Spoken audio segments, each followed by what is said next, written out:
साईं राम जी आप सभी को और आप सभी का मेरे एक न्यू ब्लॉग में स्वागत है। आशा करती हूँ आप सब अच्छे होंगे, मैं भी बहुत अच्छी हूँ। तो आज दिन है बृहस्पतिवार, आज मेरा व्रत रहता है। तो सारा घर का काम करने के बाद नहाकर आ गई थी और पूजा करने के लिए बैठ गई।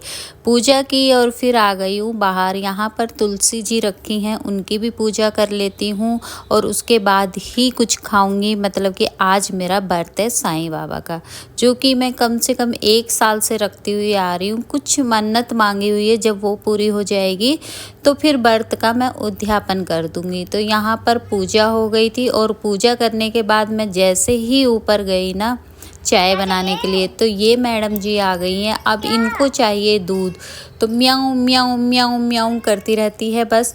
फिर मैंने सबसे पहले इसको दूध दिया, हल्का सा गुनगुना कर देती हूँ क्योंकि ठंड है ना और फ्रिज में दूध रखा रहता है तो ज़्यादा ठंडा हो जाता है। फिर इसको बाहर जाना था, जब तक गेट नहीं खुलेगा ये बाहर नहीं जाएगी, तो मैंने गेट खोला और इसको बाहर निकाल दिया। बस ये दूध पीने के लिए आती है, वैसे घर में नहीं रहती है। फिर आ गई हूँ मैं किचन में, यहाँ पर बना रही हूँ अपने लिए चाय। और बृहस्पतिवार को मैं शैम्पू भी करती हूँ। अब बहुत से कमेंट आएंगे कि आपको बाल नहीं धोने चाहिए, आपको शैम्पू नहीं करने चाहिए। देखिए, जो मानते हैं वही होता है। मैं बृहस्पति को पूजा तभी करती हूँ जब बाल धोती हूँ। और काफ़ी साल से जब मैं पूजा नहीं करती थी तब भी मैं मंदिर जाती थी तो मैं शैम्पू करती ही करती थी। मतलब जब मैं व्रत नहीं रखती थी, पूजा तो मैं हमेशा से करती हूँ, लेकिन जब मैं व्रत नहीं रखती थी जब भी मैं बृहस्पति को शैम्पू करती थी, क्योंकि मैं साईं बाबा मंदिर जाती थी और अभी भी जाती हूँ। तो इसीलिए तो प्लीज़ कोई भी गलत कमेंट मत करना। तो चाय रख दिए बनने के लिए, लेकिन अदरक ख़त्म हो गई है। फिर मैंने सोचा अब मैं फिर से जाऊँ चाय के लिए अदरक लेके आऊँ, तो मैंने सोचा चलो ऐसे ही बना लेते हैं। आज अदरक वाली चाय नहीं पियेंगे, सिंपल चाय पियेंगे। तो यहाँ पर चाय बनने का इंतज़ार हो रहा है, मतलब चाय में उबाला आ जाएगा इतने। फिर मैंने, ठंड भी लग रही थी, मेरे बाल गीले थे, तो यहाँ पर चाय बन चुकी है और इसको थोड़ी सी देर मैं मीडियम आंच पर पकाती हूँ ताकि अच्छे से पक जाए। और आज हवा बहुत तेज़ चल रही थी, देख रहे हो ना आप, और धूप भी निकल रही है, काफ़ी तेज़ धूप है। लेकिन हवा तेज़ चलती है ना, फिर धूप हल्की लगती है, लेकिन धूप भी उतनी ही तेज़ है जितनी तेज़ हवा चल रही थी। तो यहाँ पर फिर चाय बन गई थी और मैं बैठ गई हूँ यहाँ पर, चाय लेकर बैठ जाऊँगी चाय पीने के लिए। और जिस दिन मेरा व्रत रहता है ना, उस दिन तो मुझे ज़्यादा चाय चाहिए होती है। ये जो मग आप देख रहे हो ना, कप बोल लो या मग बोल लो स्टील का, इसी में मैं बृहस्पति को चाय पीती हूँ और भर कर लेती हूँ, इसको भर लेती हूँ चाय से मग को। जब मैं चाय पीने बैठती हूँ तो यहाँ पर चाय पी लेती हूँ। उसके बाद फिर अपना चलेंगे लंच बनाने के लिए। लंच 2 जनों का ही बनाना है, बेटे के लिए और हस्बैंड के लिए। मेरा तो जैसे कि व्रत है तो मैं तो कुछ खाऊंगी नहीं। तो शांति से चाय पी, फिर सोच रही थी चाय पीते पीते क्या बनाऊं क्या बनाऊं।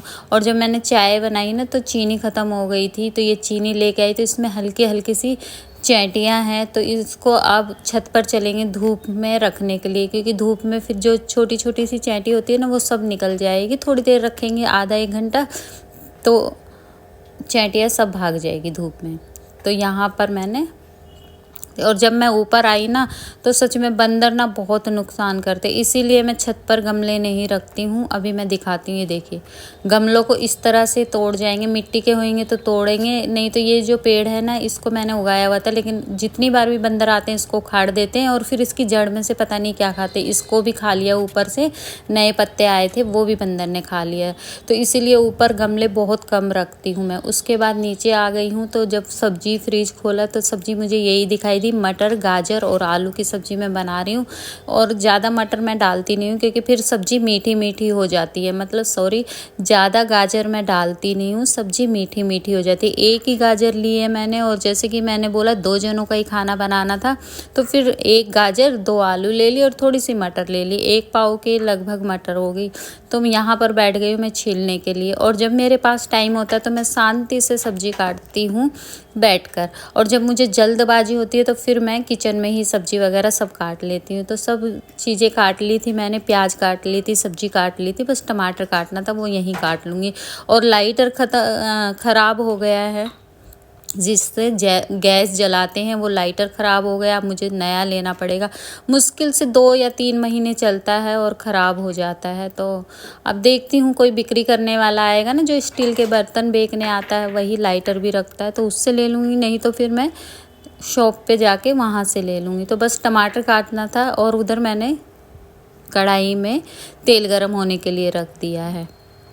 तो बालों को मैं जब किचन में आती हूँ ना तो इस तरह से शॉल लपेट लेती हूँ। वैसे तो मेरी हमेशा से आदत है कि शॉल मैं लपेट के ही रहती हूँ ठंड में, और गर्मी में भी रुपट्टा मेरे सर पे ही रहता है। लेकिन किचन में जब आती हूँ जब मैं ज़्यादा ध्यान रखती हूँ क्योंकि बाल वगैरह खाने में ना गिरे, इसीलिए मैं शॉल को इस तरह से लपेट लेती हूँ। और बाल गीले थे लेकिन मैं धूप में नहीं बैठी क्योंकि मुझे खाना बनाना था, तो सीधा मैं चाय पीने के बाद सब्ज़ी काटने के बाद किचन में आ गई हूँ। और एक मतलब काफ़ी दिन पहले मैं किसी के घर गई थी, वहाँ पर जो मैंने आलू मटर की सब्ज़ी खाई थी ना वो पानी वाली थी, मतलब कि उसमें तरी थी। हमारे इधर तरी बोलते हैं जो सब्ज़ी में पानी होता है, लेकिन हम जो बनाते हैं वो बिल्कुल सूखी सब्ज़ी बनाते हैं। तो बस मैंने प्याज भून ली थी, जीरा भून लिया था, टमाटर डाल दिया था, लहसुन अदरक का पेस्ट डाल दिया, उसके बाद लाल मिर्ची पाउडर डाला, हल्दी डाली और धनिया पाउडर डाला, गरम मसाला पाउडर डाला। ये सब डालकर थोड़ा सा पानी डालकर इसको पका लेंगे 2 से 3 मिनट। बस इसके बाद मैं इसमें पानी नहीं डालूँगी, इसी मसाले में ही सब्ज़ी को पकने दूँगी। सब्ज़ी में सूखी सब्ज़ी बनती है ये, मैं सूखी सब्ज़ी बनाती, देखिए सबका अलग अलग तरीका होता है, सब अलग अलग तरीके से बनाते हैं, लेकिन मैं अपने घर में जो ये सब्ज़ी बनती है बिल्कुल सूखी बनती है। तो बस इस मसाले में ही इसको पकने दूँगी। लास्ट में नमक डालकर इसको ढक देंगे और बस मीडियम आँच पर ये पकती रहेगी। तो यहाँ पर ढक दिया है। उसके बाद जो सुबह चाय पी और 2-4 बर्तन थे वो भी धोने थे। ये आटा रात का है, बस 2 जनों के खाना बनाना, तो ये आटा बहुत रहेगा। तो आटा मुझे गूंदना नहीं था, तो जो 2-4 बर्तन चाय पी थी उसके थे, जो बिल्ली को दूध दिया उसके थे, तो बस मैंने सोचा हाथों हाथ इनको भी धोकर रख दे। और मैं ऐसे ही काम करती हूँ। मैं जब काम करना शुरू करती हूँ ना तो मेरे घर बिल्कुल भी फैला हुआ नहीं दिखेगा आपको, क्योंकि मैं हाथों हाथ सारी चीज़ें समेटती रहती हूँ। चाहे मैं किचन में काम करूँ, चाहे मैं कमरे में काम करूँ, मुझे फैला हुआ बिल्कुल भी पसंद नहीं आता है। तो फिर ये आटा अगर मुझे गूंदना होता तो थोड़ा रुक के धोती मैं बर्तनों को, लेकिन आटा गूंदना नहीं था, रात का फ्रिज में आटा रखा हुआ था, फिर ये बर्तन धो लिए हैं मैंने। छोटी सी किचन है तो ज़्यादा फैला भी नहीं सकते। तो बस वैसे भी मेरा बर्तन वाला टोकरा टूट गया है, मैं दिखाना हमेशा भूल जाती हूँ आपको कि हमारा टोकरा टूट गया है। बड़ा टोकरा लेके आना पड़ेगा, लेकिन जब मैं काम करती हूँ तो छोटे टोकरे में ही काम हो जाता है, क्योंकि हाथों हाथ मैं बर्तन धोती रहती हूँ। तो किचन देखिए बिल्कुल समेट दी है मैंने। उसके बाद फिर मुझे 10-15 मिनट रुक कर और फिर मैं आ गई हूँ यहाँ पर रोटी बनाने के लिए। बोलना चाहूँगी यहाँ तक ब्लॉग देख लिया, ब्लॉग पसंद आए तो लाइक कर दीजिएगा, मेरे चैनल को सब्सक्राइब कर लीजिएगा, और हो सके तो वीडियो को शेयर भी कर दीजिएगा, ब्लॉग को शेयर कर दीजिएगा। और पीला मैंने इसलिए पहना है क्योंकि आज बृहस्पति है और बृहस्पति वाले दिन मेरा व्रत रहता है, और वैसे भी पीला पहनना अच्छा होता है बोलते हैं बृहस्पति वाले दिन। तो बस यहाँ पर 2 जनों का खाना बनाना है जैसे कि मैंने बोला। चलिए तो फिर मिलती हूँ अगले व्लॉग में। और ये चाहे रात का आटा हो चाहे मैं अभी आटा लगाऊं, रोटी मेरी हमेशा फूली फूली बनती है। एक भी रोटी ऐसी नहीं है कि नहीं फूलेगी। बहुत से बोलते हैं रात के आटे की रोटी फूलती नहीं है, रात का आटा जो रहता है उसकी रोटी फूलती नहीं, लेकिन इसीलिए मैंने ये वाला कहीं भी कटपिट नहीं की है। और देखिए जितनी रोटी मैं सेकूंगी सारी रोटियां फूलेगी, और फूली फूली रोटी खाने में भी स्वाद लगती है और अच्छी भी लगती है।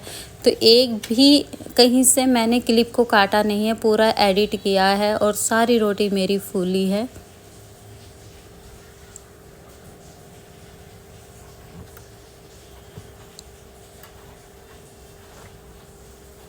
तो मिलते हैं नेक्स्ट व्लॉग में, तब तक के लिए बाय। अपना ख्याल रखिए और अपनों का ख्याल रखिए, तब तक के लिए बाय बाय।